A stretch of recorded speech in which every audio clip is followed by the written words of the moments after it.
हाँ जी स्टूडेंट, आज अब हम कर रहे हैं परशुराम वाला लेसन। देखिए, परशुराम के क्रोध का मूल कारण क्या था, स्पष्ट कीजिए।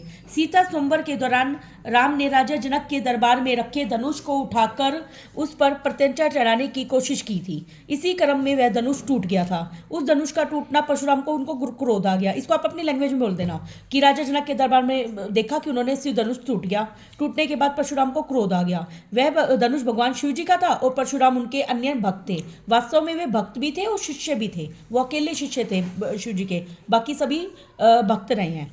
नेक्स्ट, परशुराम ने सहस्त्रबाहु को अपना शत्रु क्यों माना। एक बार सहस्त्रबाहु शिकार खेलता हुआ जमदाग्नि आश्रम में गया और ऋषि जमदाग्नि से कामधेनु गाय की मांग करी। ऋषि ने सहस्त्रबाहु को गाय देने से मना कर दिया।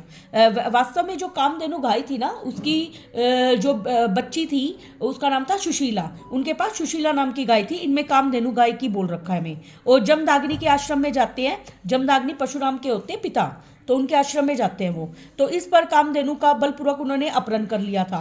फिर उससे क्रोधित होकर परशुराम ने उनको अपना शत्रु घोषित कर दिया और ये माना कि वो क्षत्रिय की तरह सारे धरती को क्षत्रिय विहीन कर देंगे। नेक्स्ट, स्वयंवर स्थल पर धनुष तोड़ने वाले को परशुराम ने किस प्रकार धमकाया। देखो, परशुराम जी शिव भक्त थे। शिव धनुष तोड़ने पर उनको गुस्सा आया और उन्होंने भगवान शिव जी के धनुष को तोड़ दिया। तो उन्होंने माना कि जैसे सहस्त्रबाहु मेरा, जिसका दूसरा नाम सहस्त्र अर्जुन था, वो मेरा शत्रु है, वैसे तुम भी मेरे शत्रु हो। तो इस तरीके से उन्होंने गुस्सा आने लग गया। लक्ष्मण कौन थे और उन्हें परशुराम जी से वाद विवाद करना क्यों आवश्यक हो गया। लक्ष्मण श्री राम के छोटे भाई थे और अपने बड़े भाई की अपार उनके मन में श्रद्धा थी। परशुराम ने सभा में आकर उन पर क्रोध करने लगे और शिव धनुष भंग होने पर उनको अपराधी मानने लगे और अपने भाई का पक्ष लेने के लिए वो परशुराम जी के सामने आ गए और वाद विवाद करने लग गए। लक्ष्मण ने अपने व्यंग्य व्यक्ति द्वारा परशुराम को विनम्रतापूर्वक क्या कहा था। लक्ष्मण ने अपने व्यंग्य के द्वारा परशुराम को विनम्रतापूर्वक कहा कि श्री राम तो केवल शिव जी के पुराने धनुष मात्र को छुआ ही था और उनके छूने से वो टूट गया, इसमें उनका कोई दोष नहीं है। लक्ष्मण ने अपने इस कथन को सत्य ठहराने के लिए इसी प्रकार के कई व्यंग्यों का उदाहरण दिया। रामचरितमानस के लक्ष्मण परशुराम के वाद विवाद का कारण संक्षेप में लिखिए। देखिए, रामचरितमानस में लक्ष्मण और परशुराम के वाद विवाद का कारण सीता स्वयंवर में शिव धनुष का खंडित होना था, क्योंकि सीता जी का स्वयंवर होता है, शिव धनुष को रखा जाता है। शिव धनुष को सिर्फ सीता जी उठा सकती थी, बाकी कोई नहीं उठा सकता था।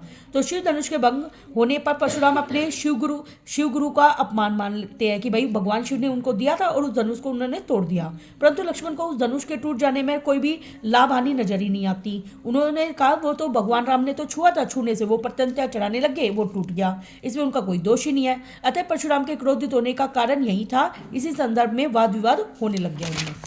नेक्स्ट क्वेश्चन, परशुराम अपने परसे के बारे में क्या कहते हैं, इसके कथन के किस विशेषता की जानकारी मिलती है। देखिए, परशुराम का रियल जो नाम था, उनके माता पिता ने जमदाग्नि ऋषि वगैरह ने जो रखा था, उनका नाम था राम, लेकिन भगवान शिव जी ने उनको परसा दिया था, तभी उनको परशुराम बोला जाता था। तो परशुराम ने अपने परसे के विषय में बताया है कि इस परसे ने सहस्त्रबाहु की विजय को काट दिया था और ये बहुत ही भयानक है। इसकी कठोर आवाज तो इतनी है कि गर्भ के बच्चों का भी नाश कर देता है। ये गर्भ में अगर कोई बच्चा हो तो इससे उनके ये पता लगता है कि उनको तो घमंड है, अपने ऊपर अहंकारी हो गया है, अभिमानी है और वो क्रोधी स्वभाव के तो थे ही।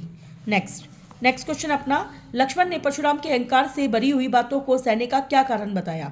लक्ष्मण परशुराम के कठोर वचनों को सुनकर अपने क्रोध को रोक नहीं पा रहे थे, क्योंकि उनकी कुल की मर्यादा के अनुरूप था। अपनी कुल की मर्यादा बताते हुए उन्होंने कहा कि देवता, ब्राह्मण, भगवान के भक्त और गाय, इन सब पर हम कभी भी वीरता नहीं दिखाते। इन्हें मारने से हमें पाप लगता है और इनको हारने पर हमें अपयश मिलता है। अतः यदि आप मुझे मारोगे तो मैं आपके पैर ही पड़ूंगा। नेक्स्ट, परशुराम ने लक्ष्मण की शिकायत विश्वामित्र से क्यों करी। परशुराम ने लक्ष्मण की शिकायत विश्वामित्र से इसलिए की क्योंकि विश्वामित्र लक्ष्मण को स्वयंवर सभा में अपने साथ लाए थे और उनके गुरु भी थे। परशुराम को लगा कि अपने गुरु द्वारा समझाने पर लक्ष्मण उनके साथ विवाद नहीं करेंगे और उनके क्रोध से बच जाएंगे। शूरवीर और कायर में क्या अंतर है, पठित पाठ के आलोक में स्पष्ट कीजिए। राम लक्ष्मण परशुराम संवाद पाठ में लक्ष्मण ने शूरवीर और कायर की विशेषता बताई, उनके मध्य अंतर स्पष्ट किया है। शूरवीर व्यक्ति कैसे होते हैं, अपने मुख से अपनी प्रशंसा नहीं करते, वे युद्ध भूमि में अपनी वीरता का प्रमाण देते हैं, जबकि शत्रु को युद्ध भूमि में उपस्थित देखकर भी युद्ध न करके उनकी बातों से अपनी शक्ति और सामर्थ्य की डींग मारने वाले कायर होते हैं। नेक्स्ट है, गादी सुनूं किसे कहा गया और वे मुनि की किस बात पर मन ही मन मुस्कुरा रहे थे। देखिए, राम लक्ष्मण परशुराम संवाद में ऋषि विश्वामित्र को यहाँ पर गादी सुनूं कहकर संबोधित किया गया है। जब परशुराम ने विश्वामित्र से यह कहा कि मैं केवल आपके कारण ही लक्ष्मण का वध नहीं कर रहा, तो विश्वामित्र मन ही मन हंसने लगे, क्योंकि उनके अनुसार परशुराम श्री राम और लक्ष्मण को साधारण क्षत्रिय ही समझ रहे हैं, जबकि ये दोनों बालक लोहे की बनी हुई तलवारें हैं, गन्ने की नहीं, जो मुंह में लेते ही गल जाएगी। नेक्स्ट क्वेश्चन, भरगु सुत अथवा गादी सुनु शब्द यहाँ किन किन के लिए प्रयोग किया गया है, इसको हमें बताना है। देखिए भाई, यहाँ पर गादी सुनु शब्द तो विश्वामित्र के लिए यूज किया गया है, और जब परशुराम प्रसाद दिखाते हुए अपने पराक्रम का स्वयं बखान कर लक्ष्मण को डराना चाहते हैं, तो लक्ष्मण उनसे कहते हैं मैं तो आपको भरगु वंशी समझकर और जनेऊ पहने हुए देखकर क्रोध को सहन कर लिया। वस्तुतः परशुराम जमदग्नि के पुत्र और भृगु ऋषि के पुत्र थे, पोते थे।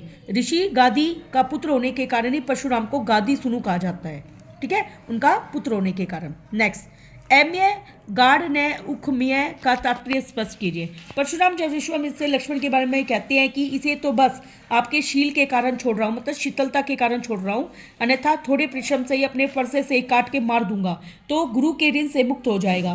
तब विश्वामित्र उनकी इस बात पर मन ही मन सोचते हुए कहते हैं कि मुनि को हरा सूझ रहा है। आगे वे राम लक्ष्मण के बारे में सोचते हुए स्वयं से कहते हैं कि में खाड़ ने उखम्य, अर्थात ये बालक लोहे की नहीं बल्कि तलवार की तरह, जो गन्ने की खांड जो मुंह में लेते ही गल जाए, ऐसा कुछ नहीं है।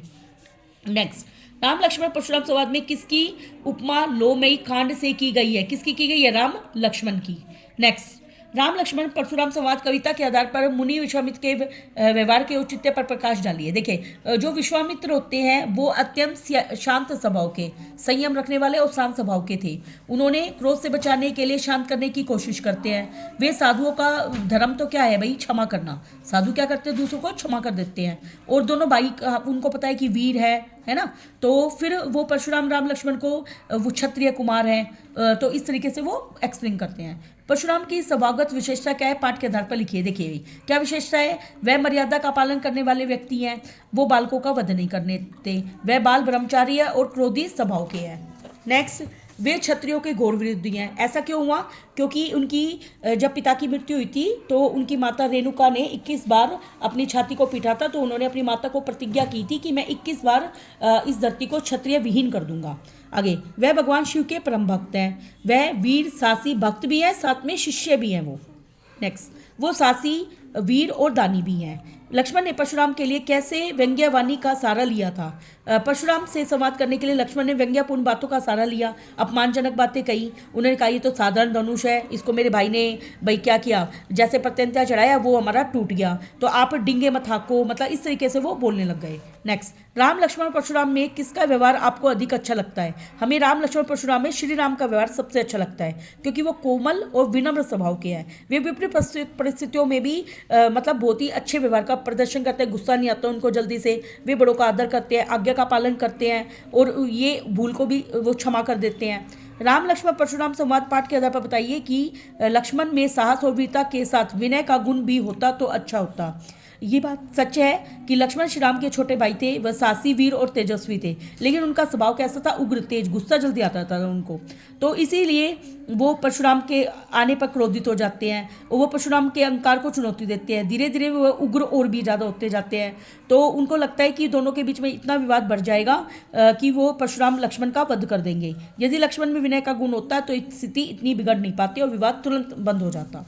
नेक्स्ट, क्रोध से बात और अधिक बिगड़ जाती है। राम लक्ष्मण परशुराम कविता के आलोक में इस कथन की पुष्टि कीजिए। इसमें बेटा आप वही लिख सकते हो कि दोनों पक्षों में वाद विवाद होता है और भाई लक्ष्मण ज़्यादा क्रोधित हो जाते हैं। इसमें आप उनके संवाद को एक्सप्लेन कर देना इस क्वेश्चन में। नेक्स्ट, परशुराम के प्रति लक्ष्मण के व्यवहार पर अपने विचार प्रस्तुत कीजिए। वही है, परशुराम के प्रति लक्ष्मण का क्या व्यवहार था कि भाई वो वीर चतुर तो है और तुरंत उत्तर दे देता है, उत्तेजित भी है वो बड़बोला है, धमकियों पर व्यंग्य करता है, ये सब लिख के आ सकते हो आप। नेक्स्ट, परशुराम ने अपनी किन विशेषताओं के उल्लेख के द्वारा लक्ष्मण को डराने का प्रयास किया? एक तो वो बोले कि मैं बाल ब्रह्मचारी हूँ, क्रोधी स्वभाव का हूँ मैं, और मैं क्षत्रिय कुल का नाश कर देता हूँ, और मैंने कई बार भाई 21 बार क्षत्रियों से वीन कर दिया है, और अपनी पृथ्वी ब्राह्मणों को दान दे दी है, और वो सहस्व भाव की भुजाओं को काट डाला था। इस तरीके से वो उनको डराते हैं।